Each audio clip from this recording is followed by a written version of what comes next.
Hi guys, I'm making a separate video to put onto the YouTube channel because for some reason Facebook and I are having a little bit of a kerfuffle and it doesn't like to put my live feeds onto Facebook. I mean from Facebook, sorry about that, from Facebook to YouTube. So I'm going to make another one. You know these are always off the cuff, so you're never going to hear the same thing twice. So if you go to Dr. Red Says Facebook page, you'll hear one thing. If you go to my YouTube channel, you'll probably hear another because I'm experimenting with doing two separate videos. This is an awful lot for an old lady like me, especially one that's pixelated enough to wear bunny rabbit ears and talk about serious subjects. But guys, it's springtime, it's April, it's Passover and Easter time. And see, Jews don't have cute little bunny rabbit ears. We wear funny little beanies and hats that look like Dr. Zhivago, you know, the fur hats that they wear in the winter scenes. We don't have cute little ears to wear for Passover, so sorry about that, guys. But this is to remind you, spring has sprung, so have some of our circuits, and if you have a few psychological questions, now's the time to tune in, because tomorrow we will have Dr. Robert T. London. Here's his book, and it's probably going to look backwards in the video. Sorry about that, guys. I don't know how to fix that. This guy has been a shrink for 40 years, an honest to gosh psychiatrist, and if you don't know the difference, we'll tell you that too. But this guy knows everything there is to know. He's been doing it for 40 years. I mean, you know, that kind of leads to some experiential knowledge. So let me tell you some of the things he's doing, and I got to flip back to the contents again. I just did the one on Facebook, so you know, how much can one ditzy redhead do in one day?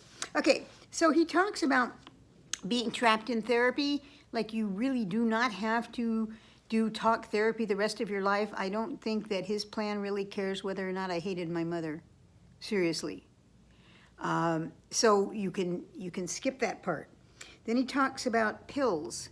And you know, we're in an opioid epidemic. Everybody on earth thinks they need a pill for everything, and then they get hooked on them. And then the other thing is the side effect of the pill makes you need another pill because it messed up something else in your body. So geez Louise, guys, if we can avoid pills for something, wow, that's cool.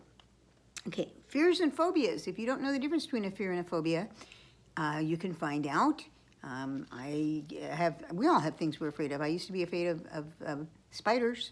I'm not anymore. I took a treatment that taught me how to do that. In 5 minutes, I learned how to not be afraid of spiders. But when I was a kid in Japan, they had these benjodich spiders. They were like so big, it was like the size of my hand. My husband knocked one off when I was a kid in Japan, and then we went back there when he was on the Midway.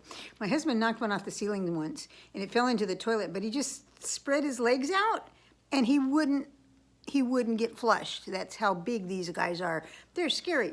But you know what? Nothing's too scary. There's a way around fears and phobias, and you need to know the difference. Also, the difference between fears, phobia, and anxiety. Okay? So we can learn how to overcome anxiety. And then the big one for me, ta-da, PTSD or PTS. If you're a millennial, you don't like the D. But how to deal with post-traumatic stress. And this is everyone, not just guys coming back from war. I've been hit by drunk drivers so many times that I've been hospitalized, a couple of them, because guys ran lights and hit me. I am scared witless to drive now. I hate driving. And so that's a minor little PTS, but you can get over that too. So, hey, whatever doesn't float your boat, maybe we can get it floating again. Then here's a big one. Can't sleep. Does anybody in this country or anywhere else sleep 8 hours a day? Seriously, I don't know anyone who can do that, but maybe you could learn. He's got 3 strategies to get rid of insomnia. And then the big one is treating people with compassion, because you know what? We're just mirrors. And so whatever you see in someone else is an aspect of you.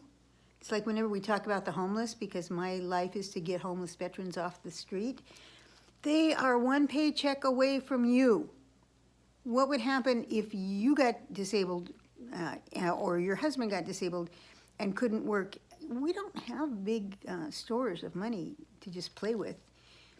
It's very, very close.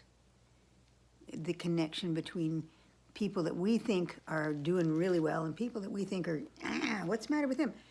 1 paycheck.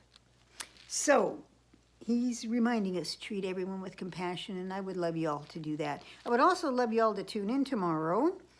If you can't catch it tomorrow live at 1 p.m. Pacific, you can catch it 8 hours later because you're an insomniac. I'm sorry, 12 hours later because you're an insomniac, and you can listen to it at 1 in the morning. Or you can just wait till the next day and pick it up anytime on our archives. And archives are good because then you can repeat stuff that you might have missed or you couldn't take notes fast enough. So there's the skinny on through the rabbit hole, down the rabbit hole, back up from the rabbit hole. And I hope y'all will hop by tomorrow to voiceamerica.com at 1 p.m. and listen to the Dr. Red Says show. And until then, guys, remember, it is okay to flip the wig, not okay to lose your mind. We'll see you tomorrow. Bye-bye.